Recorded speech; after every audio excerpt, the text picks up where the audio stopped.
level ng underdam. Inom na water, Pero inom paano na ang water. kuryente, lalo tataas ang Inom konsumo na kasabay water. ng pag-init ng panahon. Sa simulation ng Department of Energy, sinagad sa 14,000 megawatts ang peak demand sa Luzon sa buwan ng Mayo. Sa senaryo raw na yan, may 16,000 megawatts pang supply.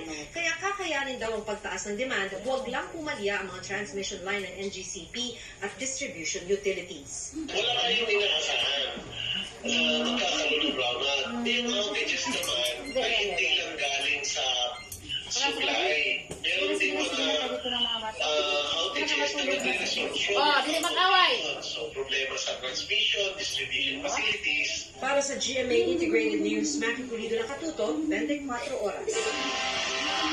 Itong update sa patay na itinapon sa damuhan sa Binangonan, Rizal, mismo nung kalibin niya ang kalipit ngayon sa krimen.